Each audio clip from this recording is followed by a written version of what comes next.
You lived nearly 9 months with your mother. You were fed in your oxygen, all the energy what you need provided by mother through the code. And all the senses are still. It's just all the senses you get through this code from your mother.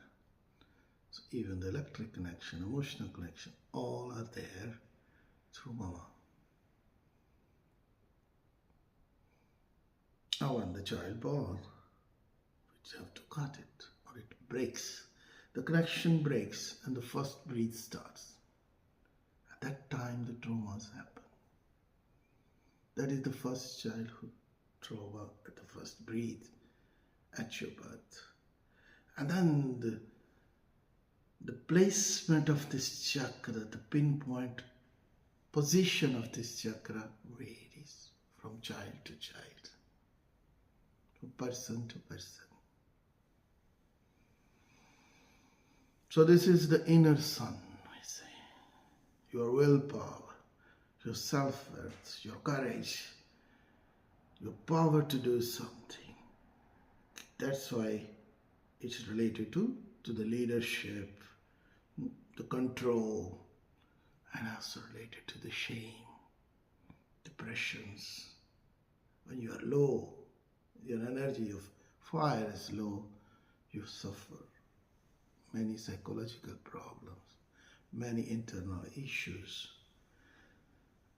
This all come from here. Many paranoid things what we do in our life, like many psychic problems, you can say.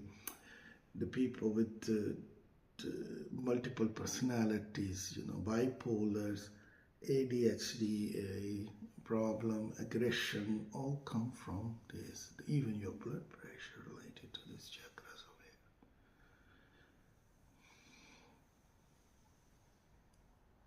So the control of this chakra, the Manipura chakra, the fire, who controlled the fire in ancient time, the fireman, the fire keeper was more important than any other, and mostly they were the priests in the clan, in the tribe. So they control the fire.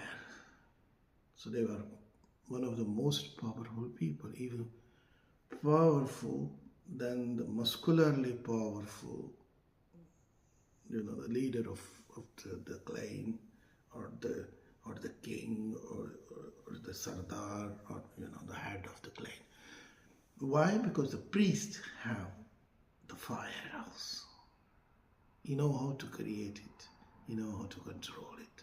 He is the keeper of the fire. So the fire element is very much important for social life, for internal life, for external life. Without fire, there is nothing. Without sun, there is no life. That's why when sun set, the birds go home and we also come lazy. The natural phenomena of life goes away. Go to the sleep. Go to the partial death of life cycle. So without sun, no life. So this Manipuri chakra is related to the life. Swadhisthana is related to the creation, production, reproduction. And the first chakra provides the element, the earth, the gross material to create something. So Manipura chakra has the power to control that process. So it's very important also for creation. To put the life in the creation, in the child, comes from this chakra. That's why this chakra is related to the connection between child and mother. The Æthrian spiral breath for gut to soul rewiring begins here. From gut, you make the spiral and it reaches to the soul. There are some specific meditations, the breathing techniques that we do. When you breathe in till this chakra, till your navel, you can say, and then we breathe out till all the negativity, all the extra energy go out of you. That's one of the exercise related to that. And it is enteric area, the intestinal area. So one of your memory is related to here, that we call the gut-brain memory scientifically. So you have the second brain here. So this is also related to the memory. The memories of the past life. Many memories are related to gut-brain axis. Stays here, related to this chakra. And then you have your willpower comes from here. Your self-worth comes from here.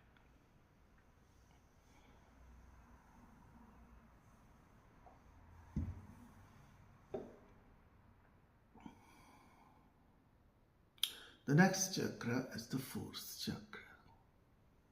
Anahata.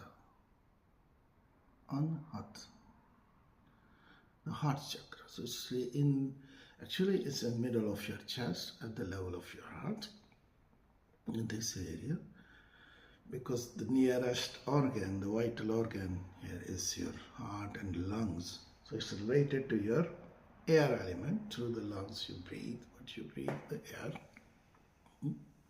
Specifically, you are not breathing air or oxygen. You are breathing in the prana, the life force, which is sitting on the molecules of oxygen. It's not about oxygen. There are trees, they live through this element, but they don't take the oxygen, they take the carbon dioxide as their carrier of prana. The carrier of prana can be anything. In bizarre situation, there are some microorganisms, they live on nitrogen. So their carrier of prana, the life force, is not oxygen, not carbon dioxide, but it's a nitrogen. So it can be any element, any air element which can carry the vital force prana. So this is related to the air element. And where it is located, as I told, is related to your lungs and your heart. And why the name Anahata? Just when you say Anahata, so a sound is produced without clapping, without fraction. The primordial sound, like the sound called Om, is not produced by two things coming together and produced rubbing each other or clapping each other or hitting each other. It's not due to collision, it's not due to the rubbing of two things, but it's created by one thing. And that one thing produced the sound of silence, as in our own meditation you learn all these kind of things. So Anahata Naad, the sound, the Naad, the swara, the string of that music which created everything, the primordial sound, is also Anahata. So if you want to learn this primordial sound meditations based on